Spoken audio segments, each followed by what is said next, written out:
kalian pasti tahu kan sinetron Hikmah 2.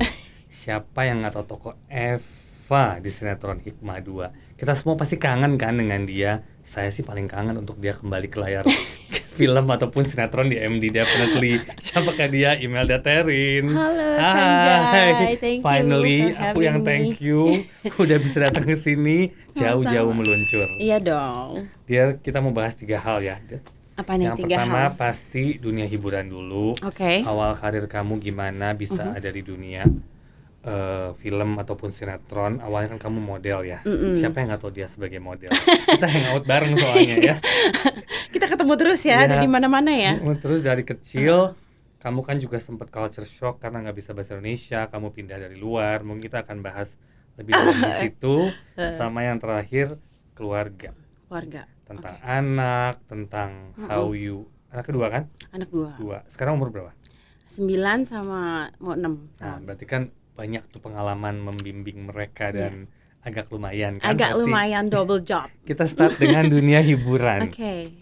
Awal karir Imel itu sebagai model. Itu awal banget sebagai model kan? Iya.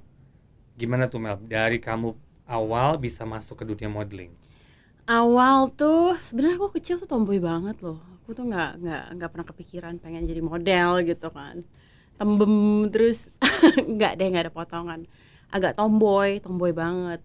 Terus mamaku udah mulai kayak gemes gitu, kayak ini perempuan masa urak-urakan gitu kan. Jadi udah kamu ikut kursus modeling atau apa gitu. Enggak, aku nggak mau. Akhirnya dimasukin sama mama diem-diem ke Gadis Sampul. Oke. Pemilihan Gadis Sampul itu lagi hits-hitsnya kan, majalah banget, remaja selalu, yang ya. sangat hits pada saat itu. Akhirnya diterima. Cuman terima sampai semifinal aja. Akhirnya aku yang tuh kan bener, nggak mungkin aku jadi model, Mam. Aku sampai berantem sama mamaku. Ngapain sih? Terus akhirnya aku berhenti, nggak mau coba-coba lagi jadi modeling. Aku sekolah terus sampai di satu saat aku lagi hangout sama teman-temanku di suatu tempat, ada redaksi majalah, salah satu majalah yang lumayan populer tapi bukan remaja tapi dewasa. Cosmopolitan kalau waktu itu lumayan, tapi dewasa yang keren gitu. Keren Cosmo. Tapi menurut aku mungkin nggak ya aku coba nggak ya, tapi ini orangnya kayak langsung nawarin gitu. Nawarin Kamu foto ikut berarti? audition untuk foto. Audition untuk foto. Akhirnya aku datang, ternyata aku masuk gitu. Mulai dari situ jadi foto model. Tapi majalahnya itu agak dewasa di atas umur aku. Ya mungkin ternyata aku cocoknya di majalah yang lebih dewasa. Jadi agak mature lah, mature. Jadi ya udah dari majalah ke majalah, Femina, masuk ke macam-macam, Bazar. Nah, terus bisa majalah lah. Masuk ke modeling awalnya dipegang agensi mana? Enggak. Nah, sempat di lokasi sempat aku ya? Dari foto model terus ke runway jadi model catwalk. Itu juga audition juga dan ternyata lolos juga. Jadi ya berkecimpung lah di. Berarti kalau ngomong angkatan itu kamu seangkatan sama Cat and the Gang? No. Iya dong. Waktu itu satu angkatan. Ada Catherine Wilson, ada Indah Kalalo, Davina, Karenina, ya? semua tuh. Itu semua ternyata diva model pada saat itu ya. Iya. Gong semuanya. Dan agensi pada saat itu kan nggak banyak yang besar tuh bisa dihitung. Jadi ya orangnya kita aja gitu. Nggak semua model itu bisa masuk ke dunia sinetron ataupun film. Betul. Kamu itu salah satu kategori model yang bukan move sih, ada di 2 bidang, tapi dua-duanya bagus. Aduh. Secara acting pun kamu salah satu buat aku aktor yang diperhitungkan lah pastinya. Nah, awalnya itu waktu kan pasti sinetron dulu kan? Awalnya bisa masuk sinetron tuh gimana? Jadi tuh kalau waktu modeling ya, waktu modeling tuh biasanya jenjang model tuh kan ada life cycle-nya ya. Sampai segini gue mau ngapain nih. Biasanya kalau udah masa produktif cabut ke luar negeri, masuk ke agensi di luar, Hong Kong, China, macam-macam lah, Singapura. Nah, tapi aku dilema nih, kayak kalau aku pergi keluar tinggal sendiri, keluargaku sangat konservatif sekali. Sumatera Barat, Jadi mama tuh agak kayak jangan deh, ngapain sih pergi sendiri gitu. Jadi aku juga mikir Iya juga sih, benar kata mama, aku kayaknya nggak cocok hidup sendiri. Oh itu perempuan masih muda Belasan. banget gitu loh. Aku nggak punya that kind of courage to move out there alone. Jadi aku juga mikir kalau modeling you wanna compete with international model, tinggi aku juga nggak terlalu tinggi gitu, 170 pas gitu. Minimal 173 ke atas lah. Jadi I was thinking kalau aku kesana tiap hari aku casting, terus palingan aku dapat kerjaan foto model iklan. Tapi kalau untuk catwalk kayaknya aku agak harus compete karena di sana kan kalau nggak black sekalian, oriental sekalian, harus spesifik. And I think hati aku juga kayak semenjak modeling aku bukan hanya ngerjain print ad, editorial atau magazines, iklan, tapi video klip juga. Jadi video klip itu mengenalkan aku tentang dunia acting. Ada beberapa video klip yang nyuruh aku acting dan ternyata ini menarik banget ya. Aku lebih banyak bisa explore gitu daripada harus biasanya kan kalau modeling kan we kind of ngasih service untuk menjual produk gitu, head to toe gitu, baju, makeup. Cuman kalau ini lebih kayak you kind of like discover a story gitu, bikin cerita sendiri, dan aku ngerasa aku pengen acting deh. Nah di situ gara-gara video klip itu juga sih, terus aku coba casting gitu, dan ternyata di salah satu PH dan ternyata sinetron pertama aku tuh thriller pertama lah di salah satu PH. Ya, dan dia RCTI, boleh sebut stasiunnya. Dan itu lumayan keren sih buat pertama. Dan abis itu ketagihan ngerjain filmnya Teddy Suryatmaja. Cuman dapat 1 scene. Oh gitu. Dan itu seneng banget. Ternyata it's a whole different world gitu. Dan nggak gampang gitu untuk bridging dari modeling ke acting, memang harus lewat casting. Betul. Harus dilihat sama beberapa tim cast, ada 4 atau 5 orang. Mereka cuman kayak okay, next gitu kan. Tapi perbedaan itu kan lumayan jauh ya, dan maksudnya as a talent, do you feel kamu tuh udah punya talent acting dari awal? Itu mungkin gara-gara syuting video klip, aku dikasih kesempatan, dikasih storyboard untuk menghidupkan cerita ya. Jadi aku ngerasa ternyata jadinya menurut aku not bad at all gitu, and I love it gitu. Menceritakan sebuah moments, capturing moments gitu through visual. I think it's nice. Jadi aku pikir aku coba pengen acting gitu. Pertama kali masuk ke MD kan dengan judul Kau dan Aku. Aku ingat banget kamu masuk di tengah. Nggak dari awal kan. Karena itu awal itu sinetron lumayan booming lah dengan Luna, Indra Bruggman, Ferry Irawan, kan. Dan kamu masuk di tengah sebagai salah satu antagonisnya. Dan langsung kelihatan, definitely, walaupun sinetron itu booming juga. Lumayan, Adi Firansyah. Tetap. Terus the moment setelah itu masuklah Hikmah 2. Yang aku nggak expect tuh di Hikmah. Karena suddenly kan boom gitu kan, naik banget kan. Rating 1 selama the whole that Ramadan period kan gitu kan. Ya maksudnya mau Tamara, mau semua, pokoknya semua terbang lagi termasuk kamu. Dan the next yang saya sedih, next judul saya tawarin kamu lagi, kamu langsung reject. Bukan reject loh, no. I mean you get bored with the same kind of things, antagonis lagi. Waktu itu aku ngerjain film sih, lompat ke film ya beberapa. Mungkin aku tuh tipe orang yang sekolah juga, sempat kuliah kan, sempat aku vakum buat kuliah karena kuliah nggak selesai nih, ngerjain stripping. Benar. Jadi sekolah juga pikiran, terus kalau film kan per project, jadi lebih bisa diatur waktunya nggak kehabis semua gitu, nggak keambil semua. Tapi dari segi acting juga memang aku gampang kayak monoton gitu. I love acting, tapi bukan berarti I did it once di antagonis terus jadi stereotype gitu, jadi terus-terusan jadi spesialis gitu. Aku ngerasa I have to try something new gitu. Kalau enggak aku nggak akan I don't know, it's not a challenge anymore. Jadi makanya aku terjun ke film gitu. Tapi gini, di waktu itu kan ada nggak kepikiran that time Hikmah was a big hit. Iya. Kamu juga naiknya. Seneng banget sih review orang. Iya, dan kamu naik banget di situ. Ceritanya juga bagus, pemainnya juga bagus. Kan maksudnya some people take the chance, take the moment. Itu kan momen kamu lagi tinggi-tingginya. Biasanya orang nggak mau berhenti nih, dang ya, kasarnya cari duit lah. Karena momentumnya di situ kan. Karena kan momentum tuh bisa naik turun kan, kita nggak pernah tahu. Benar. Apa yang di pikiran kamu ada pada saat itu kok bisa? Oke, gue lanjutin kuliah, gue move dulu. Kamu lumayan vakum lama, walaupun film 1 ada, tapi kan vakum lama. Dimana secara grafik menurun, secara grafik ya, bukan secara acting, secara grafik menurun. Apa yang ada di pikiran kamu saat itu? Kenapa nggak ngambil that moment yang paling penting dalam hidup kamu? Gua hajar deh. Iya, waktu habis ya kan, karena aku ngerasa udah banyak aku habisin waktu gitu di TV kan setiap hari gitu running. Terus sekolah mulai terbengkalai, aku udah cuti kebanyakan.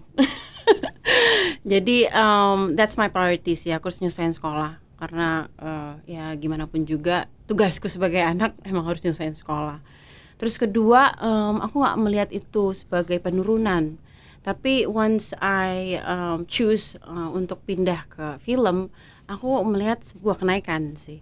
Karena I explore so many roles, walaupun belum besar, tapi I learn a lot gitu. Aku banyak dapat ilmu gitu. Dari satu film ke film itu menurut aku banyak coaching acting, banyak pembelajaran, banyak reading. So for me itu buat aku, I think kalau people punya passion ya, you always want to find apalagi yang bisa aku kerjain sih, apalagi yang I can deliver gitu. Dibandingin aku ngerjain satu yang itu terus dan monoton. Toh I already prove it that I did it gitu. And aku bisa menghibur pemirsa di rumah, itu rasanya seneng banget, nggak dibenci ya. Sempet takut dibenci kan? Tapi ternyata ditonton dan di review, dan reviewnya juga lumayan membanggakan gitu. Betul. Buat aku dan keluarga. Jadi emang aku kerjanya juga pakai hati sih. Karena tim juga keren banget ya, semua pemain kompak, sutradara pada saat itu. Jadi buat aku itu sebuah that's it gitu loh, I'm happy gitu. And then what's next gitu, I have to finish my school and I want to take another roles, different roles kayak gitu-gitu. Tapi nggak kepikiran bahwa in terms of money setelah Hikmah, you can ask for anything, people will pay you. Kepikiran nggak kesana? Itu kan maksudnya like it or don't like it, ada kesukaan kan, pasti kan tawaran banyak banget kan setelah Hikmah kan. Semua orang mungkin mau bayar double, mau bayar apa pasti ada. Itu semenjak di MD tuh semua PH nawarin, ayo kan? mau pokoknya harus main di sini, main antagonis, semua PH, semuanya. Tapi aku nggak tahu ya, bukan masalah money-nya, I don't know, like mungkin karena aku masih punya orang tua juga kali ya. Jadi dan aku tipe yang agak idealis juga. Aku pakai hati sih ngejalaninnya. Jadi if I feel like aku jadi terkikis gitu karena it's the same thing again gitu, it's the same plot, it makes me feel apa ya, kayak nggak ada challenge gitu buat aku. Jadi itu satu. Terus kedua emang sekolah juga Jay. Sekolah. Karena sinetron itu ngabisin waktu. Oh iya, sinetron karena the whole day kan. The whole day. Jadi aku benar-benar harus cuti sampai ngambil SKS itu cuma 3 SKS dalam setahun. Sampai dosenku tuh udah, ini gimana sih sebenarnya? Ya gimana? Ya udah, akhirnya emang you have to choose. Iya, you have to choose, betul. Sometimes you have to choose. Awalnya ada ketakutan nggak Mel? Sejak waktu pertama kali ditawarin berperan sebagai peran antagonis di sinetron Hikmah, definitely. Kan itu kan bener-bener black. Ada ketakutan atau ada worried nggak? Ya, of course lah. Di waktu zaman modeling tuh kan image banget ya. Apalagi kalau pemeran antagonis tuh identik dengan yang pokoknya dibenci orang, nanti dicubit orang, pokoknya dikejar-kejar gitu. Terus dandannya juga agak-agak ya pokoknya gitulah antagonis. Nah, tapi ya dalam apa ya, pada saat itu my thoughts aja like antagonis also is a role that you have to act gitu. It's a human juga. Jadi if you wanna be an actor, lo harus bisa pull anything gitu. Why not gitu. Kalau emang kebetulan aku ditawarinnya pada saat itu role yang konflik, ya aku pikir kenapa enggak, I'm an actor gitu, I have to try so many things gitu. Ya udah akhirnya aku memberanikan diri dan aku telusurin semuanya, cerita antagonis itu nggak ada gitu yang dari lahir tuh jahat, dari lahir tuh baik tuh nggak ada. Aku menaruh diriku sebagai ini manusia gitu, mungkin dia mengambil keputusan yang salah, dibesarkan dengan cara yang salah. Banyak orang melakukan kesalahan dan itu suatu ketidaksempurnaan, itu menurut aku something interesting to be watched gitu. And antagonis juga has their own story. And that makes it a movie interesting. We're sharing feelings gitu. Jadi aku merasa I think it's fun gitu to explore this kind of character.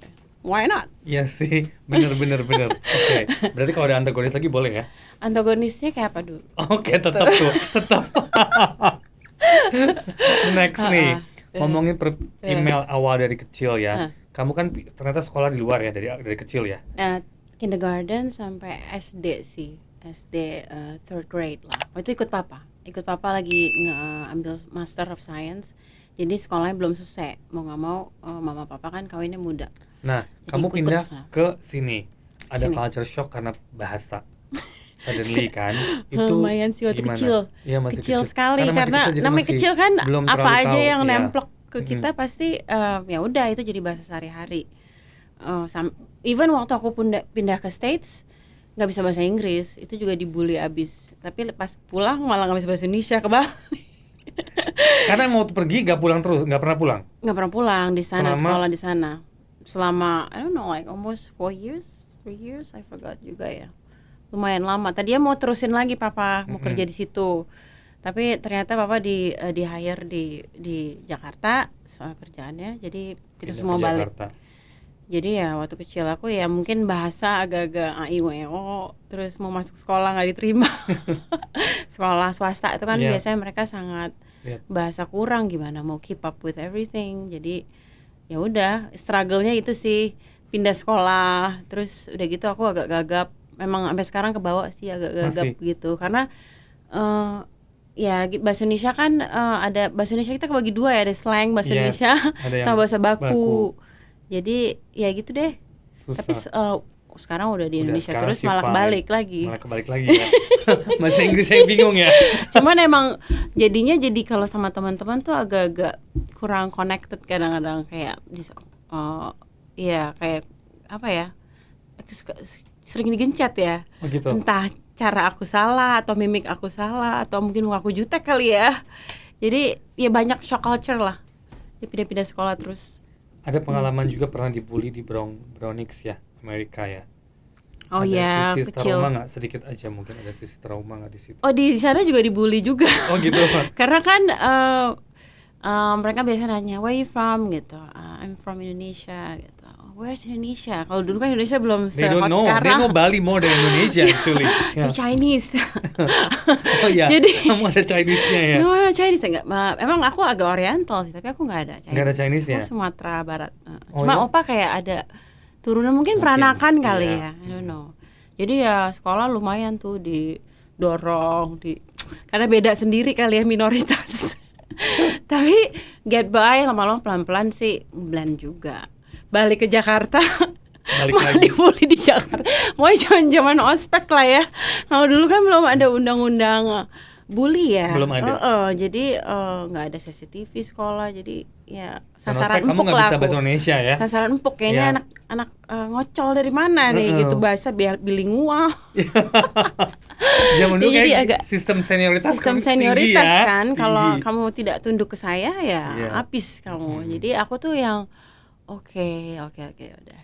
Ya gitulah. Banyak. Tapi so far so good ya. Iya. Sekarang so sudah full good. Total stay di sini. Stay sini dong. Dari sini terus. Sini terus ya. Malah udah lupa bahasa Inggris. Lupa sih enggak bocor mungkin. Dikit. Kita lanjut ke keluarga mungkin ya. Sekarang kan Ima punya anak 2 ya. Yes. Dua cowok cewek ya? Cewek cowok. Yang pertama cewek 9 tahun, yang cowok mau 6 tahun. Itu kan kamu lumayan vakum dari dunia acting lama ya?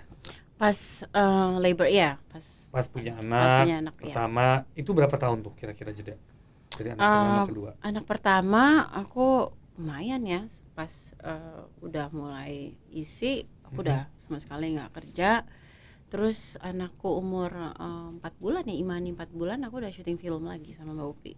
Waktu itu judulnya Belenggu. Oh, Belenggu ya, that's one of the good movie sama Bella ya? Sama Bella, iya, sama Bella ya. Iya, sama itu Abimana. Belenggu salah satu film yang lumayan, alhamdulillah waktu itu dapat kesempatan main lagi. Tapi aku masih breastfeeding. Jadi ngerjainnya double lagi. Breastfeeding di lokasi tuh asistenku nyuci botol kirim karena Asia eksklusif kan. Jadi being a mommy gitulah. Tapi pengen kerja perbedaan juga. yang kamu lihat setelah kalau karir kamu kan modeling, acting, kayaknya menghabiskan waktu lah. Iya, banget lumayan, kan, maksudnya lumayan. Pasti kamu membagi antara modeling dan acting. Ini modeling kan kamu nggak pernah tinggalin juga. Modeling waktu my productive day, modeling aku switch ke TV. Dan TV sih. Tapi kalau ada waktu kosong kamu tuh masih modeling kan? Modeling ya, tapi udah mulai renggang gitu. Udah mulai berkurang waktu juga sih ya. Ya, nah suddenly kan kamu married, punya anak, life change. Dimana kamu ya harus lebih ke kan? Iya, prioritas sih. Iya, lebih itu prioritas, ya. betul. Itu kan decision yang kamu pilih. Semua orang mau punya pilihan kan. Ya. Tapi ada rasa kangen nggak yang aku harus balik acting nih, aku harus ini nih. Oh, kangen. Apalagi melihat perkembangan film-film Indonesia semakin keren. Gitu pasti tapi ya gimana, karena aku pikir sekarang I have family gitu. Aku punya anak yang bergantung padaku. Jadi I choose to take care of them, that's the best thing I did gitu loh. Dan ternyata nggak bisa balik lagi gitu. Bisa kok balik lagi as long as you get in shape gitu. Terus keep active, tetap nggak tahu ya, aku emang suka nonton film, just educate yourself gitu, lihat perkembangan film sekarang, dan don't jangan nyerah aja gitu, coba aja terus gitu, why not? Kalau tawaran sinetron lagi, kamu sempat main sinetron tapi kan nggak sebentar kayaknya ya? TV ya, on and off ya. Kalau sekarang tergantung role-nya gimana. Kalau tawaran sekarang misalnya stripping, will you take it? Kemarin sempat ada tawaran beberapa stripping, tapi I didn't take it gitu karena ada series juga. Sekarang udah ada OTT ya. Ya, sekarang lebih enak banyak kan? Pilihan. Tapi sempat ngambil stripping juga kemarin. Dan it was fun gitu, kangen juga gitu kan, syuting cepet gitu. Tapi masih kuat dengan karena anak-anak udah gede. Anak-anak udah gede, itu juga syutingnya pas pandemi kemarin. Jadi sekalian get out of town. Sekarang kan syutingnya di green zone ya, daerah-daerah puncak ke atas. Cuman protokol aja yang ribet ya, terus protokol. Tapi kangen juga sih syuting di TV. Cuman aku kalau udah ambil satu project aku istirahat dulu gitu. Karena kalau terus-terusan habis waktu buat keluarga juga jadi agak jarak gitu ya. Di balance lah Jai. Terus film gitu. Kalau aku lihat kamu berakting nggak ada yang nggak bagus sih for me ya. Really? Terakhir aku lihat film kamu itu yang sama Kimo. Yang mana? Oh iya, Ratu. thank you. Itu buat aku one of the best your as an actor ya. Maksudnya karena di situ role kamu juga mungkin paling nonjol kali ya. Really? Lumayan. Yes, you are. Gimana tuh awalnya bisa kamu terima film itu? Casting juga, casting. Waktu itu timnya Kimo casting. Terus ada coba beberapa role. Terus ya udah I did it. Terus udah gitu let's do it. Cuman ada satu notes, kan itu filmnya agak-agak atribut film yang lama, which is yang berhubungan dengan santet. Dan santet itu membawa binatang-binatang itu kan.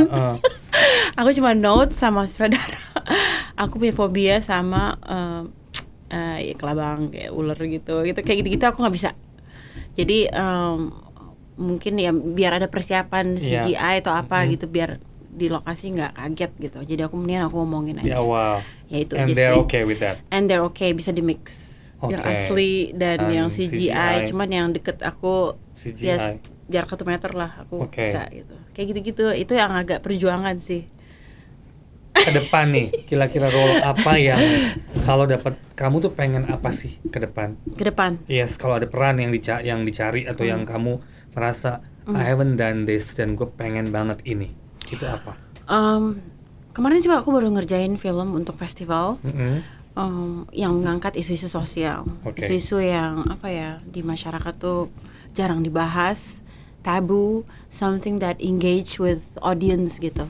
Mungkin film-film kedepannya aku akan terus cari yang engaging gitu, yang isu-isu yang jarang dibahas. Pokoknya kolosal juga aku suka. Ya masih banyak sih Jai. Sekarang film keren-keren banget. Keren-keren. Asian lagi booming. Yes. Film Korea, film Indonesia juga.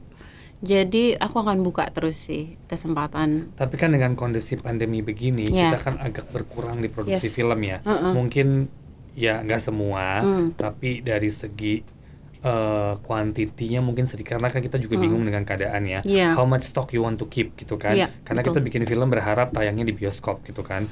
Walaupun sekarang juga punya platform lain seperti OTT. Tapi kan OTT movie dan film buat layar lebar, it's little bit different. Nah, kalau MD sendiri kan lagi banyak produksi OTT movie dan OTT series, definitely kita ke situ. Jadi hopefully we can do something very soon ya. Let's go. Yes, why not? OTT juga kayak film kan? Kayak film, betul. Juga. Even I watch OTT at home udah Yes, kita sekarang larinya ke situ ya, mau nggak mau I wish I can watch movies again di teater gitu. I know, I think hopefully ya, mudah-mudahan ya. Hopefully mudah-mudahan this pandemic cepet bisa kita beresin. Semua sehat-sehat aja, amin ya rabbal alamin. Yeah. Thank you. Terus kira-kira kesan apa nih Mel? Apa? Ya maksudnya sharing aja, sharing dari kamu. Apa sih yang maksudnya untuk mungkin yang mendengar kita gitu, bahwa kalau mau acting tuh harus gimana, atau mungkin sedikit buat share from you. Apa ya, dari yang pengalaman aku belajar sama guru-guru coach. Mereka selalu ngajarin aku untuk gali lagi gitu. What is it like? Apa ya? Bikin cerita sendiri gitu. Cari bedah lagi kenapa karakter ini bisa begini. Itu harus ada background, harus ada research. Harus jahit. Bukan research aja, research udah pasti. Tapi harus jahit lagi. Apalagi nih yang jadi dia bisa tumbuh jadi karakter di titik yang mau kita tayangin nih, mundur ke belakang. Jadi we know the essence gitu. Mungkin lebih itu sih ya, lebih prepare sih. Film yang bagus harus prepare. Kadang-kadang itu challenge juga sih Jai, kita punya film tapi prepare-nya cuma sebentar. Itu juga challenge buat actors. Tapi ada film yang prepare-nya lumayan panjang, sehingga filmnya otomatis jadinya berkualitas. Jadi preparation sih kuncinya. Ya, the whole team, sinerginya itu sih ya kalau menurut aku. Sure. Thank you so much for today. Thank you for coming. So much. Jangan lupa comment, subscribe, and like. Hari ini bersama Imelda Therin. Thank you. Thank you Sanjay. Thank you.